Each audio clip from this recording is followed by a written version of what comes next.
Voici un script très complet et puissant sur le thème « Réforme politique et gouvernance d'Ibrahim Traoré au Burkina Faso ». Ce texte peut servir de voix off pour une vidéo YouTube, de base pour un article ou de script pour podcast.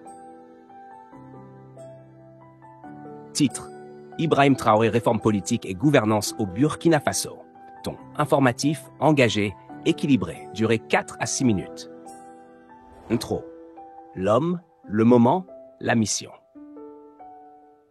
Le 30 septembre 2022, le capitaine Ibrahim Traoré prend le pouvoir dans un pays fragilisé, divisé, menacé de toutes parts.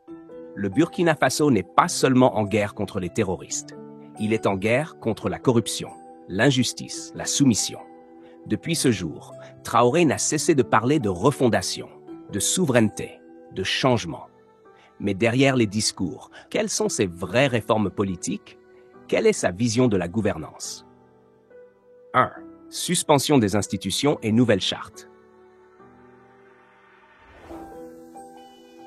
À peine arrivé, Ibrahim Traoré suspend la Constitution. Il dissout l'Assemblée législative et annonce une période de transition exceptionnelle. Une charte de la transition est adoptée. Elle définit les nouveaux organes de pouvoir, un gouvernement de transition, un conseil législatif de transition. Elle interdit aux dirigeants de la transition de se présenter aux futures élections. Elle fixe des objectifs clairs: sécurité, réforme de l'État, justice sociale. Cette suspension du cadre démocratique inquiète certains. Mais pour Traoré, il fallait d'abord reconstruire les fondations avant d'organiser des élections. 2. Réforme institutionnelle et lutte contre la corruption.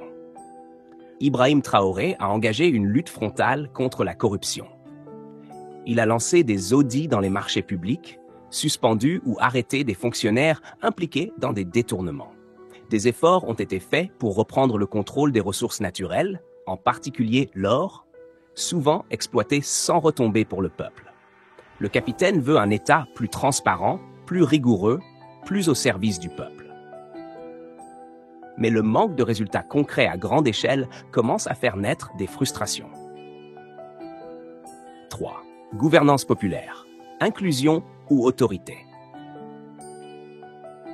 Traoré affirme gouverner avec le peuple.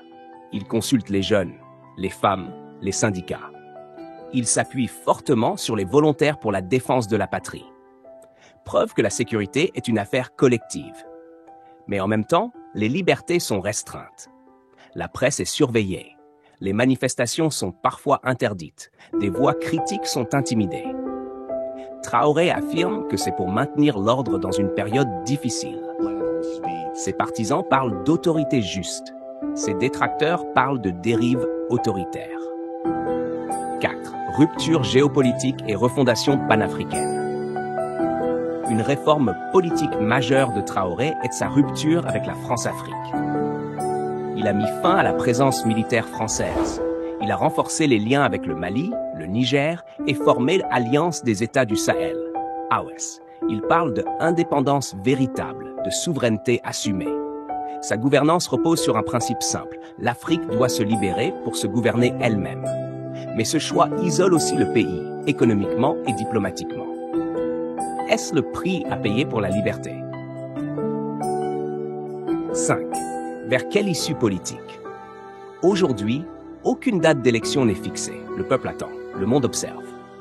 Traoré promet que le pouvoir reviendra au peuple une fois les conditions réunies. Mais chaque mois qui passe renforce une question cruciale. Sera-t-il le bâtisseur d'un Burkina nouveau ou un nouveau chef qui s'éternise au sommet? Conclusion: le poids de la gouvernance. 536. Gouverner, c'est plus que parler. C'est réformer dans la douleur. Décider dans la tempête. Écouter sans se refermer.